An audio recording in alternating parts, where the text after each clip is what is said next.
Fortuna, el presidente de la República instruyó a la Secretaría de Gobernación a desistir de solicitar al INE los registros biométricos del electorado.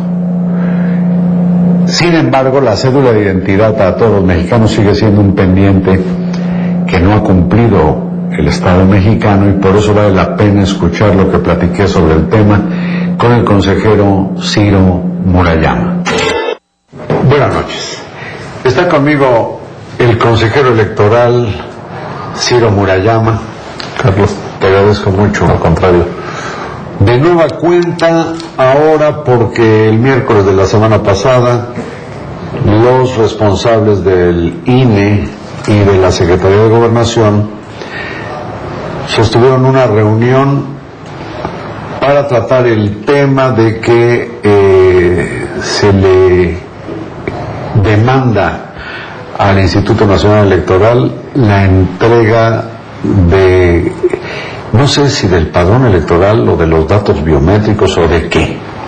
Efectivamente, de todos los datos biométricos de todos los ciudadanos que están en el padrón electoral. Estamos hablando de más de 90 millones de personas, y lo que Gobernación nos pidió, y ya a través de un oficio que en ese momento la secretaria entregó al consejero presidente, es toda la información relacionada con datos biométricos, es decir, que nosotros volquemos de nuestros resguardos a las computadoras de Gobernación las 10 huellas dactilares y la foto de cada persona ligada a la CURP, con lo cual pues ya Gobernación tendría la relación pormenorizada de estos que son datos personales protegidos por la ley. ¿Incluiría el domicilio? El domicilio no nos lo están solicitando, pero dado que con la CURP también se hacen distintos trámites, no sería difícil tener el... La CURP es materia de la Secretaría de Gobernación. Así es, y la CURP aparece en la credencial para votar, y de esta manera ellos pretenden armar un registro nacional para construir el documento nacional de identidad que desde hace 30 años por lo menos está previsto en la ley, y los distintos gobiernos no han conseguido hacer. A ver, ahora vamos a eso. Esta información que requiere el gobierno está clasificada de tal manera que se puede determinar la población relacionándola con los distritos electorales.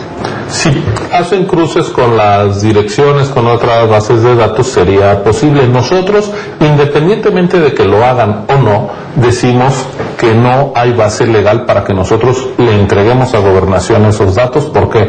Porque la gente nos los dio a nosotros para un fin, que es ejercer su derecho político electoral, y la ley de protección de datos no nos permite a nosotros darle ningún otro uso. Es decir, los datos que resguarda el INE no son del INE, son de cada persona. Cada persona tiene derecho a que sus datos sean protegidos, y nosotros estaríamos violando el artículo 1 constitucional, que pone por delante de cualquier consideración de las autoridades del Estado los derechos humanos de las personas, si entregamos esa información a Gobernación o a cualquier otra dependencia.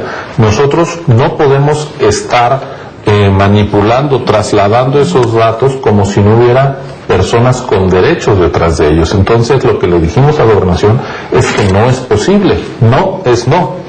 Y ellos consideran que hay un artículo de 1992, hace 28 años, que permite que esos datos se le entreguen. Es un artículo transitorio de la Ley General de Población que dice que los datos del Registro Federal de Electores se entregarían al Registro Nacional de Población. Eso, en 92 el tema electoral estaba en manos de la Secretaría de Gobernación, no era el antiguo Instituto Federal Electoral, que goza precisamente de autonomía.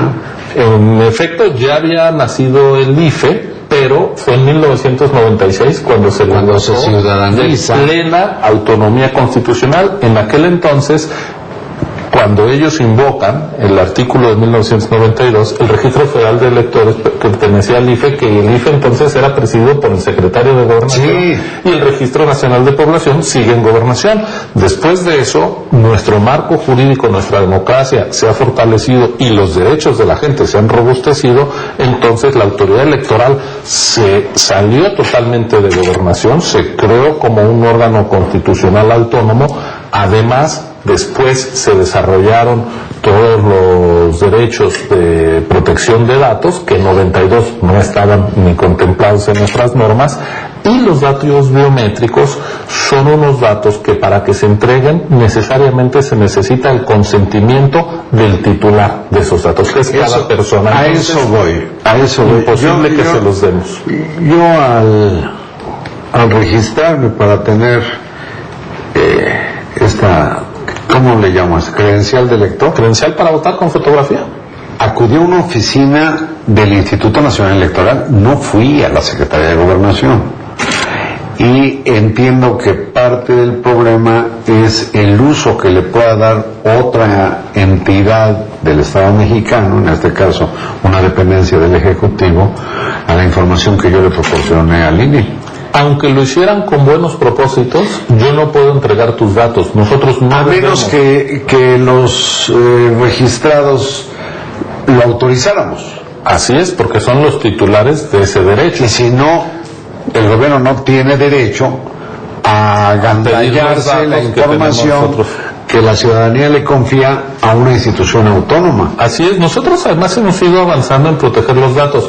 Recordarás que ha habido en el pasado distintos episodios muy lamentables de exposición del padrón, incluso de venta del padrón. Sí. En todos esos casos se debió la primera vez a que gente de la Secretaría de Gobernación, a inicios del siglo, en el año 2002 por ahí, justamente cuando fue el primer intento de construir la cédula de identidad, se le dieron datos y gente de Gobernación vendió el padrón.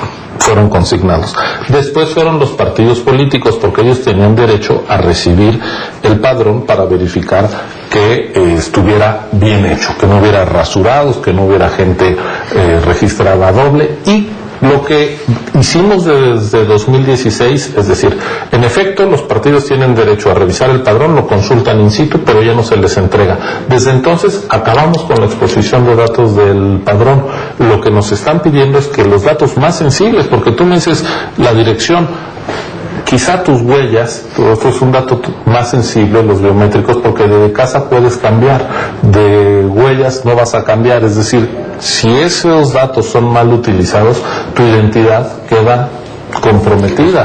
Por lo mismo, no creemos que podamos nosotros obsequiar esa solicitud, y que más bien lo que deberíamos de reconocer todos es que la población mayor de 18 años, para todo fin práctico, ya tiene un documento de identidad en este país, y es la credencial para votar.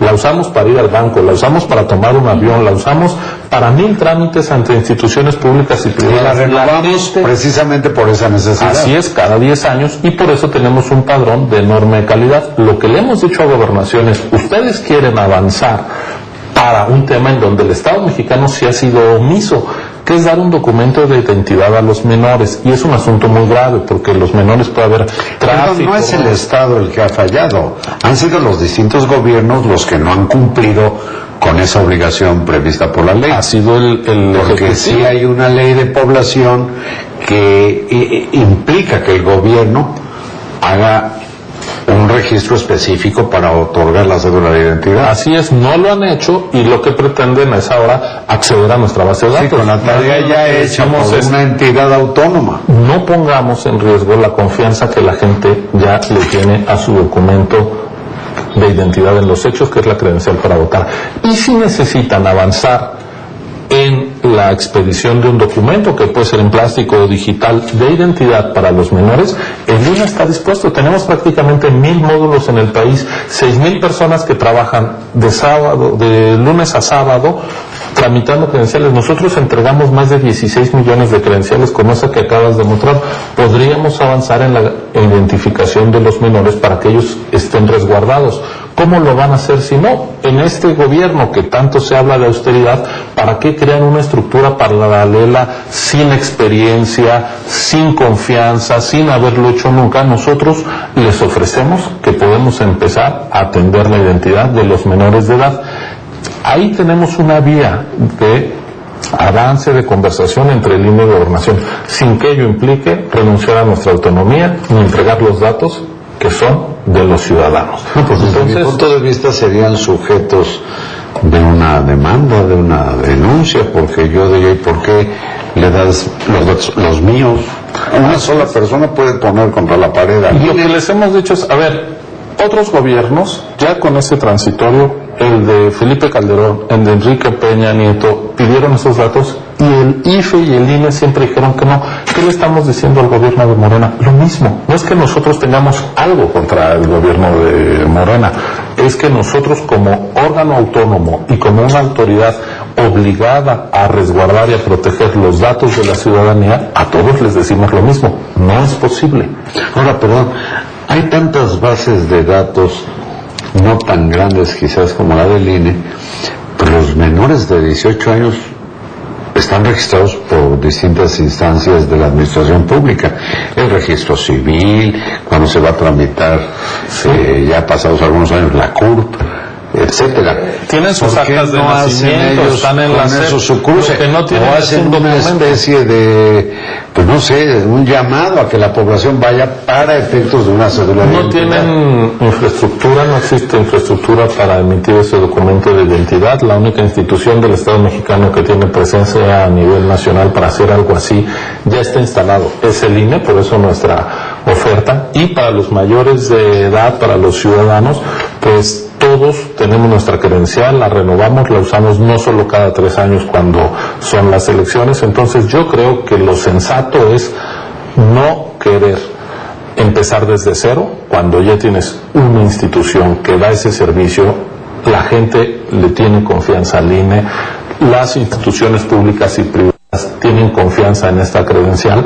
Mantengamos lo que hemos hecho bien y no empecemos a destruir lo que funciona, porque además el padrón bien resguardado es la base de la democracia en este país, así lo digo. Si el padrón se nos desactualiza, si el padrón empieza a ser manipulado, vamos a tener una regresión de más de 30 años. La primera tarea del IFE fue empezar desde un padrón de cero, porque antes se rasuraba a los ciudadanos, votaban los muertos, etcétera, etcétera. A ver, desandemos este avance. Sí, Romulo, yo no te pido que permanezcas aquí porque vamos a hablar también del riesgo de que finalmente pues tengan que ceder esa base de datos, según creo. ¿Aguantas aquí? Claro. No se pierda mañana la continuación de esta charla. Muchas gracias.